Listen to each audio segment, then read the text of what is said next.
in association with Kutumb app. अनेक ग्रुपों से पाइए छुटकारा, आपके संगठन का अपना ऐप कुटुंब ऐप।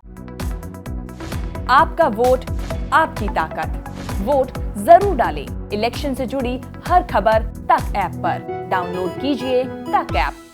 4 लाख लिए थे तो अभी 10 लाख, अभी 5.5 हो गया है। अगर हम EMI पे करते करते जाएं तो लगभग 10 लाख क्रॉस कर जाएगा मेरा। 10 लाख, अरे लगाओ 10 लाख।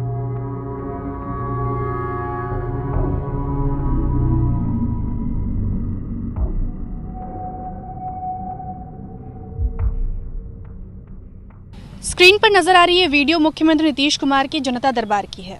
वही जनता दरबार जहां मुख्यमंत्री नीतीश कुमार जनता की समस्या को सुनते हैं, उन समस्याओं के समाधान निकालने की कोशिश करते हैं। ये वीडियो इसी सोमवार का है जब मुख्यमंत्री नीतीश कुमार शिक्षा विभाग से जुड़ी समस्याओं को सुन रहे थे। उनसे अपनी समस्या लेकर कुछ छात्र मिलने पहुंचे। एक छात्र उनमें से एक केशव भी थे। केशव अभी हमारे साथ हैं, उनसे बातचीत कराएंगे। उनकी समस्या पर आपको गौर फरमाने की ज़रूरत है क्योंकि ये समस्या केवल केशव की नहीं है, तमाम उन छात्रों की है जो स्टूडेंट क्रेडिट कार्ड लोन लेते हैं और उसके बाद उसे चुकाने में उन्हें समस्या आती है। तो सबसे पहले आप ये पूरा वीडियो देख लें, उस दिन जनता दरबार में क्या कुछ बातचीत थी, उसके बाद हम केशव से पूरी बातचीत आपको सुनाएंगे।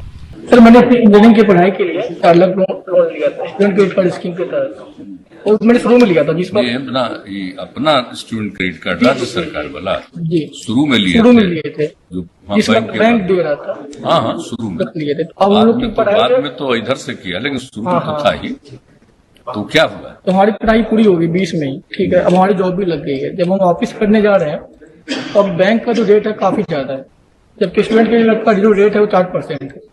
हम लोग वापिस करना चाह रहे हैं बट बैंक का और इंटरेस्ट लगा दिया, इंटरेस्ट लगा के लगभग हम लोग का 10 लाख रुपया हो जा रहा है। 10 लाख रुपया, 4 लाख हमारे पास ऑन द प्रूफ सब कुछ 4 ही लाख। कितना मिला है?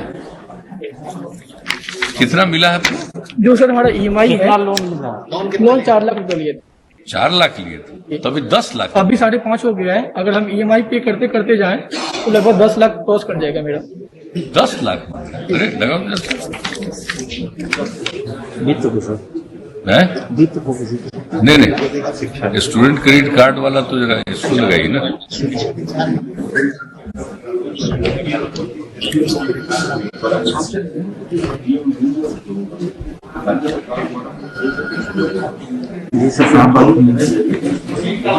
अरे स्टूडेंट क्रेडिट कार्ड वाला आप ही देखते हैं ना। नहीं तो ये एक आया है, हम भेज रहे हैं। ये जब लिया था शुरू में तो बैंक ही से हुआ था, होता था। हाँ, तो कह 4 लाख रुपया तो उसको मिला था, अभी उसका इंटरेस्ट लेके मांग रहा 10 लाख। ये सब कैसे भाई? तो कभी हम लोग वो सब किए थे तो जानते भी नहीं थे कितना भारी होगा। साल 2016 गांधी जयंती के अवसर पर मुख्यमंत्री नीतीश कुमार ने अपनी फ्लैगशिप स्कीम शुरू की, स्टूडेंट क्रेडिट कार्ड लोन। इस स्कीम के तहत 12वीं पास वो छात्र जो आर्थिक रूप से सशक्त नहीं है, मजबूत नहीं है, उनको सरकार जो है 4 लाख का लोन मुहैया कराती है ताकि वो आगे की पढ़ाई कंटिन्यू कर सके। जो भी उनकी पढ़ने की इच्छा है, इसके लिए वो सरकार जो है अपनी तरीके से लोन प्रोवाइड करती है छात्रों को। केशव ने भी लोन लिया था, साल 2016 की बात है। आपने लोन लिया, लेकिन ये 4 लाख का लोन कैसे 10 लाख पहुंच गया? ये अपनी समस्या जो आपने मुख्यमंत्री नीतीश कुमार के सामने कही, वही हमारी दर्शकों को बताने की कोशिश। Okay, first of all thank you so much ma'am, आप हमारी आवाज़ को आप पहुंचा रही हैं आगे। तो हुआ क्या था कि जो एक योजना है नीतीश कुमार ने सन 2016, जैसे कभी आपने बताया कि एक 7 निश्चय के तहत स्टूडेंट क्रेडिट कार्ड योजना के तहत ये शुरू किया था। इसका मुख्य उद्देश्य था कि जो भी बच्चे आर्थिक रूप से कमजोर हैं उसे उच्च शिक्षा में कोई प्रॉब्लम ना आए। तो जब ये योजना शुरू हुआ था उस वक्त गवर्नमेंट ने हम लोगों से प्रॉमिस की थी कि यू विल हैव टू पे only 4% interest rate on this loan. वो भी तब जब आपकी पढ़ाई को 1 साल पूरा हो जाए। अगर आपने 16 में लोन लिया है तो अगर आपने बीटेक कर रखा है तो आपकी पढ़ाई 20 में खत्म होगी तो आपको 21 तक, मतलब पढ़ाई समाप्ति के 1 साल बाद तक आपको इंटरेस्ट रेट नहीं भरना है। बट प्रॉब्लम क्या हुई उस वक्त ना, उस वक्त सरकार के पास खुद का फाइनेंस डिपार्टमेंट नहीं था। तो सरकार ने मदद ली किससे? बैंक से।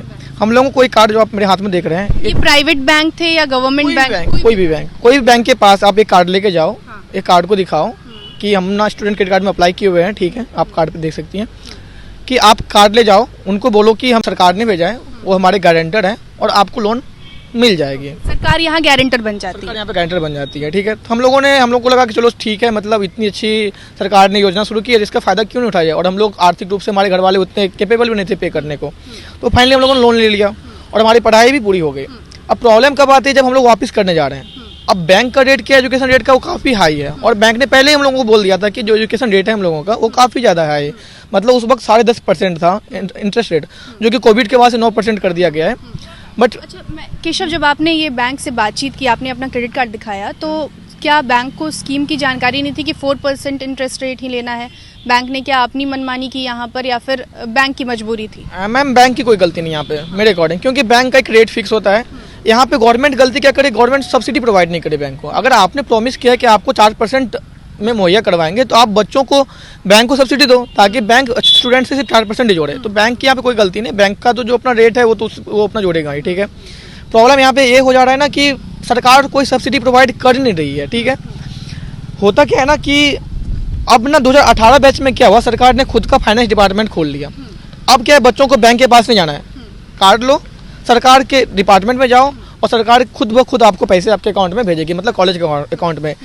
मामला कहाँ फंस जा रहा है, 16 और 17 बैच के लिए। उस वक्त सरकार के पास विभाग था नहीं, सरकार ने मदद ली किनसे, बैंकों से। बैंक अपना एक रेट फिक्स है, बैंक उसके अकॉर्डिंग रेट जोड़ना शुरू कर दिया। कब से, फर्स्ट इंस्टॉलमेंट से ही। हमारे पास सारा पेपर्स है, जैसे कि मैम आपको मैं भी दिखा रहा हूँ।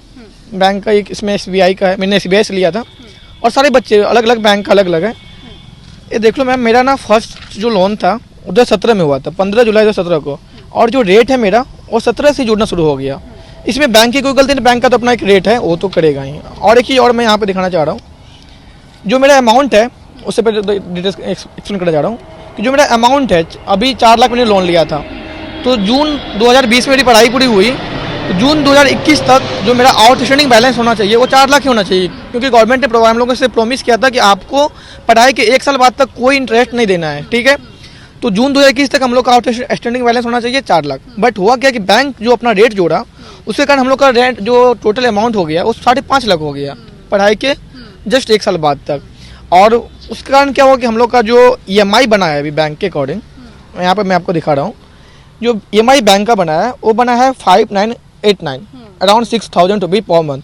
और हम लोग का जो ड्यूरेशन था, इंस्टॉलमेंट का जो ड्यूरेशन था 181 था, जो कि 173 है, क्योंकि मैंने 8 इंस्टॉलमेंट ऑलरेडी पे कर दिए हैं। तो अगर आप 181 को मल्टीप्लाई करोगे 6000 से, तो 186 अराउंड 10,84,000 के आसपास बन रहा है हमारा। तो अब 4 लाख पे हमें 10,80,000 रुपये पे करना पड़ रहा है, जबकि हमें 4 लाख का 4% ही पे करना था, यानी कि 4,16,000 पे करना था। अब हम लोग को लॉस कितना लग रहा है, अराउंड 6 लाख रुपये का लॉस लग रहा है। तो इसीलिए हम लोग यहाँ पे सरकार से ये मांगना है, डिमांड कर रहे हैं कि आप ना बैंक से डील करो, हम आपको पे करेंगे, जो आपने हमें प्रॉमिस किया था उसके अकॉर्डिंग हम आपको पे करेंगे। इतना ज़्यादा हम लोग पे नहीं कर पाएंगे, ये हमारी मैन। आपका क्या नाम? मेरा नाम नीतीश कुमार हुआ। सेम यही समस्या है? सेम समस्या। आपका भी 4 लाख 10 लाख? हाँ, मेरा भी सेम ऐसे ही हो गया। ठीक है। जब इस सोमवार को ही गए थे आप मुख्यमंत्री से मिलने के लिए, तब मुख्यमंत्री ने बहुत ही मतलब चौंक गए मुख्यमंत्री आपकी बातचीत सुनकर, जो वीडियो में नजर आ रहा है। वो फोन करते हैं अधिकारी को, पूछते हैं कि अच्छा ऐसा क्या हुआ। अब इसके बाद, क्योंकि ये चीजें तो स्क्रीन पर नजर आई, उसके बाद जब आप उन अधिकारी से मिलने जाते हैं तो क्या जवाब आता है? हाँ मैम, ये काफ़ी इंटरेस्टिंग है, क्योंकि CM साहब ने तो साफ वो भी काफ़ी मतलब एस्टोनिश्ड हो गए कि लाइक 4 लाख 10 लाख कैसे हो गया, क्योंकि हम लोगों ने तो एक स्टूडेंट के वेलफेयर की स्कीम चलाई थी, ना कि स्टूडेंट के पैसे मतलब जय भरने के लिए। तो हुआ कि जब हमें फॉरवर्ड किया गया एजुकेशन मिनिस्ट्री के पास, वहाँ पे जब मैं लेके पहुँचा तो वहाँ पे जो अधिकारी बैठे थे, आई थिंक DRCC के अधिकारी होंगे जो भी बैठे थे, उन लोगों का ये कहना कि आप लोग बैंक से लिए, आप लोग बैंक से समझो। तो हम लोगों ने बोला कि सरकार हमें बैंक से लेना होता तो हम लोग बैंक को जाते, फिर इस कार्ड का क्या मतलब बना, और आपके 4% रेट का वादे का क्या मतलब बना। और हम लोग मैम जिस कॉलेज में पढ़ाई की है उस कॉलेज में हम लोग का कॉलेज के पास खुद का बैंक है, and they provide us only loan 6% only. तो हम लोग कॉलेज से लेते, फिर हम लोग ये स्टूडेंट क्रेडिट कार्ड इतना दौड़े, इतना उस वक्त परेशानी हुई। हम लोग पंजाब से बिहार आते थे सिर्फ और सिर्फ क्रेडिट कार्ड लेने के लिए, तो फिर इसका मतलब क्या बना, तो फिर तो कोई फ़ायदा ही नहीं हुआ।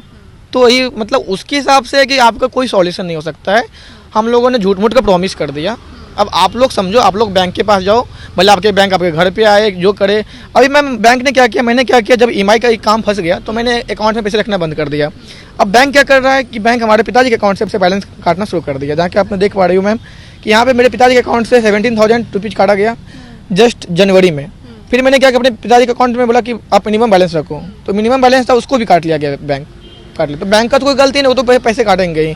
प्रॉब्लम यहाँ पे गवर्नमेंट कर रही है, गवर्नमेंट कोई सब्सिडी प्रोवाइड नहीं कर रही है बैंक को, और बैंक अपना जो काम है वो कर रही है। मतलब उस दिन के बाद भी शिक्षा विभाग की तरफ से कोई सिक्योरिटी नहीं, कोई इन्फॉर्मेशन अभी तक नहीं मिला। मैम मैं 5 दिन से भी पटना में ही पड़ा हूँ, मैं हर ऑफिस चक्कर लगा रहा हूँ, कहीं तो मुझे जाने दिया नहीं जाता है कि like as an ordinary student आपको कहीं घुसने दिया नहीं जाएगा।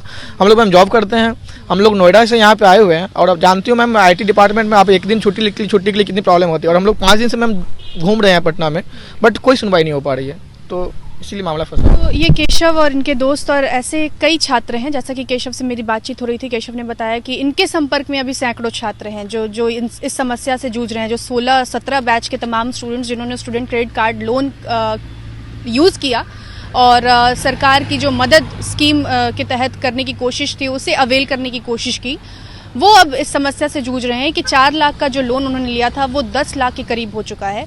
और वो तमाम छात्र जो पिछले 1 साल से आप लोग नौकरी कर रहे होंगे, साल 2020-21 में नौकरी लगी है और 1 साल से अब कितने सालों तक ये लोन अपना चुकाते रहेंगे ये भगवान जाने। लेकिन जब समस्या लेकर मुख्यमंत्री के पास पहुंचते हैं तो मुख्यमंत्री भले ही फ़ोन कर देते हैं अधिकारी को, लेकिन उसके बाद की क्या बातचीत होती है यह आपने केशव के ज़ुबान से सुन लिया। तो ये समस्या केवल केशव की नहीं है। अगर आप भी इस समस्या से जूझ रहे हैं तो हमें कमेंट बॉक्स में ज़रूर बताएं और हमारी कोशिश यही होगी कि ये जो आवाज़ है जो आप छात्रों की वो शिक्षा मंत्री तक पहुँचे और कोई बीच का रास्ता निकालने की कोशिश सरकार की तरफ से की जाए। कम से कम सब्सिडी जो है बैंक को मुहैया करा दी जाए इनके बिहाफ पर और जो लोन का अमाउंट इनका है वो अपने हिसाब से ये चुका दे और जो सब्सिडी है वो सरकार अपने हिसाब से चुकाए, ताकि जो स्कीम जिसके पीछे की मंशा थी कि गरीब छात्रों को मदद पहुंचाया जाए वो पूरा हो सके। आप देख रहे थे बिहार तक, मैं थी आपके साथ प्रेरणा, सहयोगी आनंद के साथ। शुक्रिया।